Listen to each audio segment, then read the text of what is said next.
Pingin kita bahagia bukan pada jabatan yang tinggi. Kita pingin bahagia bukan pada fasilitas yang mahal.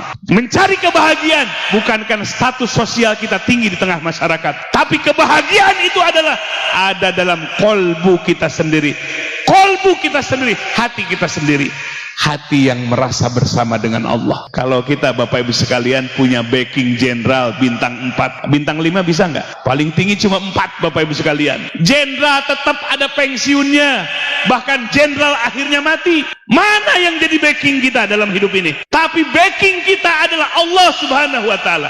Ketika kolbu kita hudurul qalbi ma'allah, merasa hadir bersama Allah. Kolbu kita merasa hadir Allah. Kapan saja dan di mana saja kita merasakan hadirnya Allah. Kolbu yang merasakan hadirnya Allah. Ini sangat penting Bapak Ibu sekalian. Disitulah puncak kebahagiaan. Ya, Nabi Bapak Ibu sekalian ketika akan hijrah ke Madinah, maka di malam itu disayembarakan barang siapa yang menangkap Nabi Muhammad SAW, hadiahnya 100 unta. Mungkin kalau sekarang 100 mobil. Kira-kira ramai apa enggak Bapak Ibu sekalian? 100 unta. Maka orang berburu ingin mendapatkan Nabi. Maka Nabi keluar dari rumahnya. Para sahabat sudah terlebih dahulu ke Madinah. Maka Nabi berstrategi bersembunyi terlebih dahulu di Jabal Sur namanya. Di Jabal Sur namanya. Sehingga musuh-musuh kebingungan. Jalan menuju Madinah nggak ada Nabi. Nabi 3 hari 3 malam di mana? Di Jabal Sur bersembunyi. Musuh-musuh bingung.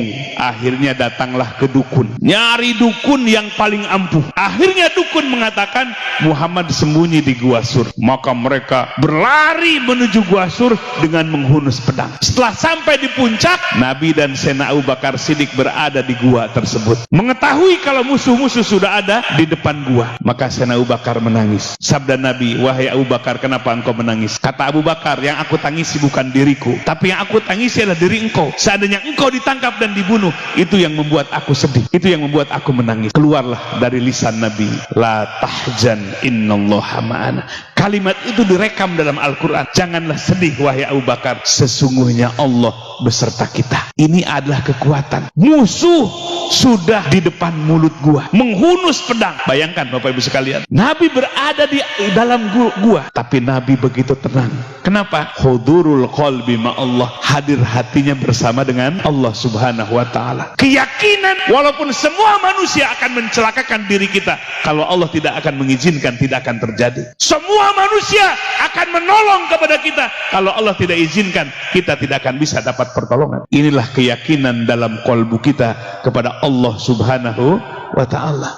Minyak goreng langka mah tenang aja ibu-ibu. Sembako naik sedikit tenang aja ibu-ibu. Belum seberapa dibandingkan dengan beratnya Nabi Muhammad sallallahu alaihi wasallam, tapi Nabi begitu tenang. La tahzan innallaha ma'ana. Jangan sedih wahai Abu Bakar, walaupun musuh benar-benar sudah di depan mulut gua, sesungguhnya Allah beserta kami. Nah, inilah kebahagiaan yang sesungguhnya, kebahagiaan yang hakiki ketika kolbu kita merasa dekat dengan Allah. Kolbu kita merasa bersama dengan Allah Subhanahu wa Ta'ala. Wa huwa ma'akum ainama kuntum.